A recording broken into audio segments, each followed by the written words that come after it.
बीदर जिले में 1,86,426 किसानों के लिए 17 पेज में कुल 261.43 करोड़ रुपए का मुआवजा जमा किया गया है, जिसमें केंद्र सरकार की एनडीआरएफ, एसडीआरएफ गाइडलाइंस और राज्य सरकार द्वारा घोषित एडिशनल मुआवजा शामिल है। मंत्री इंचार्ज ईश्वर खंडे ने कहा कि टेक्निकल वजहों से 8,615 किसानों को अभी तक मुआवजा नहीं मिल पाया है। वहीं रविवार को बीदर जिला पंचायत हॉल में बीदर जिले में फसल बीमा और दूसरे मुद्दों पर बुलाई गई एक प्रेस कॉन्फ्रेंस को संबोधित कर रहे थे। एनडीआरएफ, एसडीआरएफ केंद्र सरकार के दिशा निर्देशों के अनुसार जिन किसानों की फसलें मानसून के मौसम में बाढ़ के कारण खराब हुई हैं, उन्हें वर्षा आधारित फसलों के लिए 8,500 रुपए प्रति हेक्टेयर, सिंचित फसलों के लिए 17,000 रुपए और बारहमासी फसलों के लिए 22,500 रुपए दिए जाएंगे।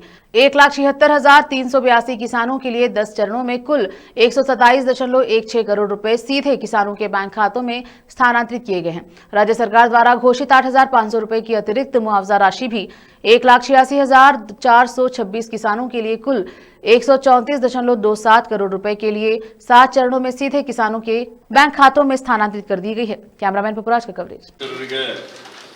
ಇವತ್ತಿನ ಈ ಒಂದು ಮಾಧ್ಯಮ ಗೋಷ್ಠಿಗೆ ಸ್ವಾಗತವನ್ನು ಬಯಸುತ್ತಾ ಈ ಸಲ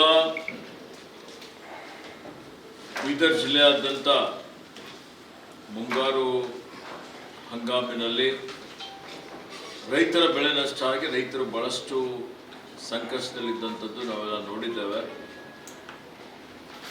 ನಾನು ಮತ್ತು ನಮ್ಮೆಲ್ಲ ಸಚಿವ ಸಂಪುಟದ ಸಹೋದ್ಯೋಗಿಗಳು ಸೇರಿ ಸನ್ಮಾನ್ಯ ಮುಖ್ಯಮಂತ್ರಿಗಳಿಗೆ ಆಹ್ವಾನ ಮಾಡಿ ಇಲ್ಲಿ ವೈಮಾನಿಕ ಸಮೀಕ್ಷೆ ಮಾಡಿಸಿದ ನಂತರ ಸನ್ಮಾನ್ಯ ಮುಖ್ಯಮಂತ್ರಿಗಳು ಇವತ್ತು ರೈತರ ಬಗ್ಗೆ ಅತ್ಯಂತ ಕಳಕಳಿಯನ್ನು ಇಟ್ಟುಕೊಂಡು ಎನ್ಡಿಆರ್ಎಫ್, ಎಸ್ಡಿಆರ್ಎಫ್ ಅನುದಾನದಡಿ ಎಷ್ಟು ನಿಯಮಾನುಸಾರ ಪರಿಹಾರ ಕೊಡಬೇಕಾಗಿದೆ, ಅದರ ಜೊತೆಯಲ್ಲಿ ಪ್ರತಿ ಹೆಕ್ಟರ್ಗೆ 8,500 ರೂಪಾಯಿ ಹೆಚ್ಚುವರಿಯಾಗಿ ಇವತ್ತು ಕೊಡುವಂಥದ್ದಕ್ಕೆ ಘೋಷಣೆಯನ್ನು ಮಾಡಿ, ಬರೀ ಘೋಷಣೆ